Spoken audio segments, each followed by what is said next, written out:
So let me just start by disclaiming that I'm not sure where I'm going with this. I'm not sure what point I'm trying to make here. I'm just trying to share certain points that I found were interesting, just trying to share certain knowledge that I think we should know and consider when thinking about the BRICS Summit. So there's a 15th BRICS Summit that is coming up this coming week. So this coming week is the week of the 20th to the 25th of August 2023. The summit is going to be taking place from the 22nd to the 24th or to the 25th of August 2023. I'm not sure about my dates there. Please check that out. And, there's a lot of interesting things happening around this summit. The first one, and I think the most important one, being that one of the presidents of these countries, being Russia in Vladimir Putin, is not going to be attending the summit in person because of reasons, political, geopolitical reasons and whatever. And I think another very interesting thing is that we are now at a point where a lot of other countries are trying to join in on this BRICS partnership. They're trying to be a part of that partnership. And a lot of people are coming in with compelling economies, compelling cases, really. And I just think that this is something that is quite interesting that we should probably be talking about, that we should probably be thinking about, that if people are now coming in to say they want to be a part of BRICS, how are we a part of BRICS? Why are we a part of BRICS? When did we get to be a part of that? Like, what did we do in order to be seen as a valuable candidate to be a part of BRICS? What is this BRICS thing anyway? Is it like a magical thing that you be a part of and then like suddenly you are going to develop and you're going to be amazing and going to be a superpower? What is this? What is happening? What is all of this? I'm going to try and just share my thoughts around all of this, share some of the findings that I have had around all of this, some of the interesting things around this. But again, I still don't know where I'm going with this, so at some point I might sound like I'm just mumbling, but I hope I can actually get through this while I'm still making sense. So please bear with me. So I'm just going to start with a bit of background. So back in 2001, someone mentioned that Brazil, Russia, India, and China are countries to watch. They look promising in terms of their development. And they sort of coined the word BRIC, or phrase BRIC. It's not really a phrase, but the acronym BRIC, they sort of coined it back in 2001. And I guess in the years coming after that, these countries noticed that and they were like, actually, as much as we are growing individually by ourselves, it actually would be of great benefit for us to have partners that we are working together with, in a way, in that if I'm producing something, the first people I'll be looking at to consume that is going to be you guys. And then we are going to have to find deals in terms of trade, in terms of working together, in terms of travel, in terms of whatever, that help us help each other grow. And I guess maybe they had meetings, we didn't really look into that. But then by 2009, they had decided that they're actually doing this. And on the 16th of June of 2009, they actually founded BRIC. And this was now a thing. It's not like a thing that has magic. Once again, I'm going to mention this. It's not a thing that is magically going to make you develop, but it's a thing that they say, okay, you're developing, we are developing. Can we just come together and just help each other through this developing process? There's already the G7 that is developed and they're doing quite well, and it helps for them to be connected and in partnership as they are. So can we maybe try to do something, maybe not like that, but something of similar fashion to help us each grow? And that was done in 2009. They had that agreement and it started. A year later, now in the background, South Africa is about to host a FIFA World Cup, Soccer Men's World Cup, and we do that and it's a success. The whole event is a success. Our infrastructure is amazing, world-class stadiums, great roads at the time, amazing hotels, amazing people. South Africans are amazing people, guys. Everything is it's good. So now we coming here having a compelling case like, hey guys, look, we see what you guys are trying to do. We're trying to go in the same direction. We believe that we are growing as well. Can we then also be a part of this? Look at what we've done. We've sort of had a good track record. We've built, we've hosted the entire world in this vast competition. And we did so successfully. Can we then now be a part of what you guys are working on. Help us help you for us to grow.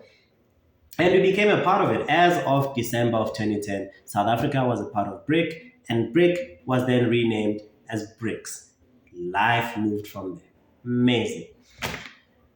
Interesting stuff that I came across while I was just researching this BRICS thing. These four countries, Brazil, Russia, India, and China, in terms of population, they fall within the top 10 of the most populous countries in the world. So if we're talking about countries with the most human beings within their land space, within their borders, these four countries appear in the top 10. In fact, India and China are the top two. Another interesting thing that I learned, well, maybe just sort of noticed rather than learned, is that because of these numbers, you can actually say that half of the world is a part of BRICS. That's how many people are in these territories, even if we include South Africa. Like half, not exactly half, almost half, close to half of the world population is a part of BRICS. Maybe not an important point, but it was just mind blowing for me. By the way, South Africa in terms of this is like number 24, 25, depending on the source and how they look at them. And then if you look at so I spoke about the population. I'm going to talk about the land mass. Yes, land mass. The amount of land that you have as a country. Again, these four countries fall within the top 10 countries. So the top 10 countries with the most land mass in them, these four countries are a part of it. South Africa is around number 20, 24, 25 as well. However, an interesting thing I might want to mention here, and I don't know if I should mention this before. Okay, now let me mention the economy thing first. When it comes to the economy, the top 10 countries with the biggest economies, the greatest economies, the biggest GDP amount. Well, Russia doesn't really make the top 10, but it is number 11. So top 11, these four countries fall within there as well. So these countries really have compelling reasons to be a part of BRICS. They have the manpower, the resources, the human resources. They have the land mass, which normally translates or somewhat would translate to natural resources. And they've sort of used that to then create this third thing, which is the GDP, the economy, which sort of again reflects badly on us as South Africa, because as much as we're number 24 in terms of population, number 24 in terms of land mass, we're number 38, 39 in terms of economy, which is really bad. I haven't really checked how we were historically, but I'd like to believe that we're much better. Maybe, I don't know. But it just sort of doesn't translate quite well when you look at it in that way. So an interesting thing that I also noticed, this is not something I particularly noticed now, I've noticed before, Germany, in terms of the economy, their GDP, they're the fourth richest country in the world in terms of GDP. They're the fourth superpower in the world, the entire world. South Africa is a massive country. It's a country that is divided into 9 provinces, the biggest of which is the Northern Cape. The Northern Cape, in terms of the Northern Cape in terms of area, the amount of land mass that exists of that province is larger than Germany. An entire country. That entire country, that is the fourth largest economy in the world, is smaller than a little province within South Africa. It's the biggest province, yeah, sure, but like the other big provinces, the rest of South Africa is way bigger than this one province. But that one province in of itself is bigger than Germany. Of course, Germany in terms of population has way more people than South Africa does. We're talking about 84 million plus compared to 60 million plus of South Africa. So 84 million in Germany, plus compared to 60 million in South Africa plus. And the interesting thing here for me is that Germany, small land mass, more people crammed into it, much bigger economy. So they're using their human resources, their natural resources, much more efficiently. Whereas if you look at South Africa now, a lot of land mass, a lot of natural resources, a lot of wealth, decent number of human resources.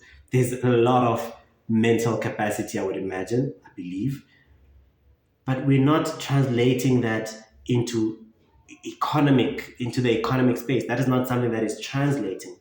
And I think to an extent that, not to an extent, I think that directly has and that has a direct reflection on the leadership of a certain space.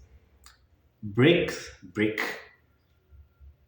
were noticed because of, firstly, yes, these resources, natural and human, but as well as their leadership in managing these resources in order to grow in terms of the economy.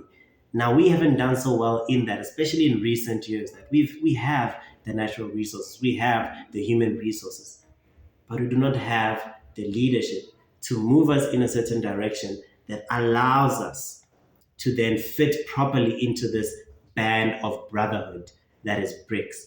And we see now a lot of people coming in from around the world, a lot of countries coming in, a lot of world leaders coming in saying, hey, we feel like we can actually be a part of you guys. And I think some of that is kind of like people sitting there and be like, why is South Africa part of BRICS and we're not? Because like these guys suck. We're actually doing way better than them. How can they be a part of that and we are not? And it's not like, again, it's not like this thing is some magical thing that is going to help you become great. It's just something that, hey, look, we're growing. We realize the value of working together. We realize the value of collaboration in growth. We want to collaborate with you guys because we see what you guys are doing. We're tired of being bullied by the West. We know that you're tired of being bullied by the West as well. We are saying, hey, we want to build more of an alliance with you guys. We want to build more of a relationship with you guys so that when we grow, we are growing along with you as you are growing. But that guy, South Africa, he doesn't seem to be holding up his end of the deal. Of course, we don't really need you here, but like it helps if you're growing and we're growing and we're growing together. But like you're not doing that right now.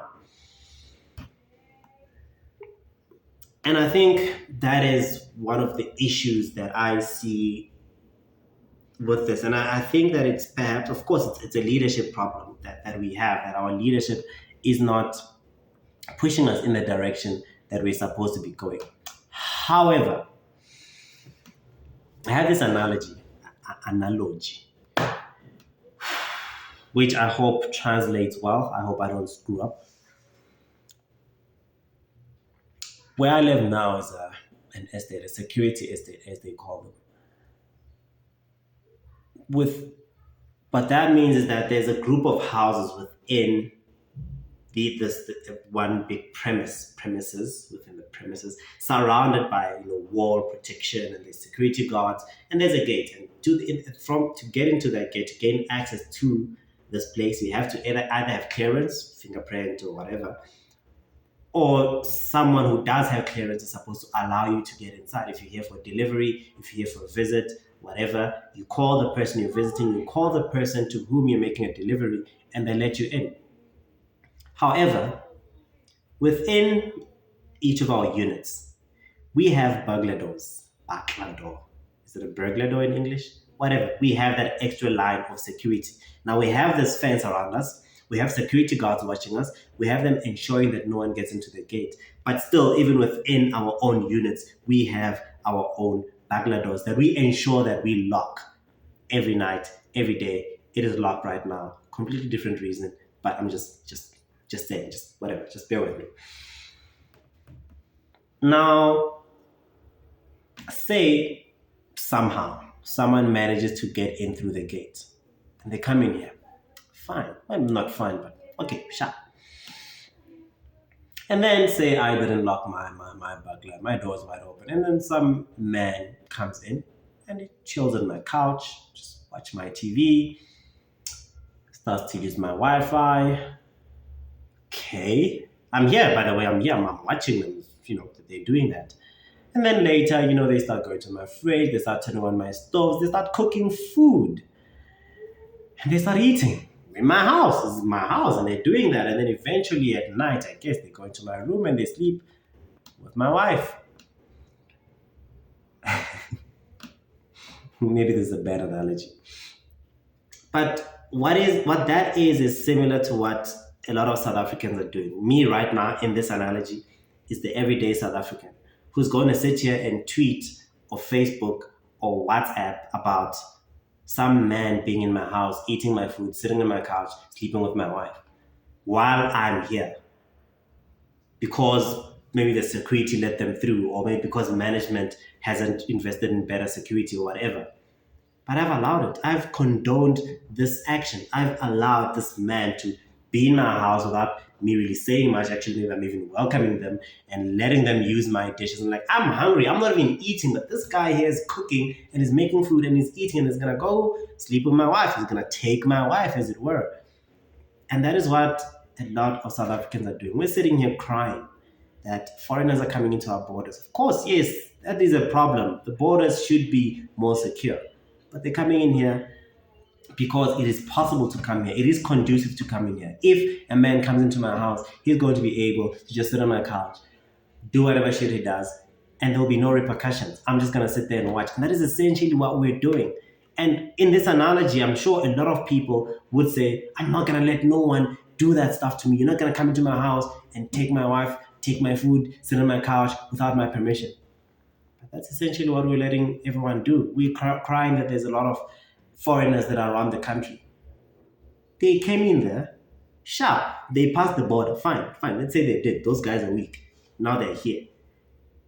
But how much stronger are we if we have allowed this to happen? It is conducive. We have made it conducive for other people to come in here and mess us up. As a result, we have not been able to grow our economy because these guys have come in. Again, I've not been able to eat because I've allowed this guy to come in here and set up and start eating. Tomorrow morning is probably going to take my car and drive off to work, where I work, by the way, not even his work, my work. Then I'm going to cry. He came into my house, he took my food, took my wife, and he took my job. Does that sound familiar? That is exactly what we're doing. So as much as, yes, there's a leadership problem, I agree there is. But there's a followership problem, if that's what you call it, or subject problem, whatever it is that we are.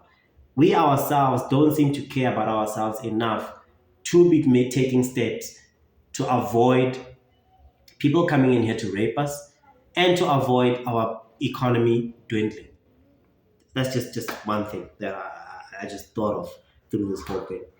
There was something else I thought of which suddenly has disappeared from my mind, and I think it is a very important thing for me to mention.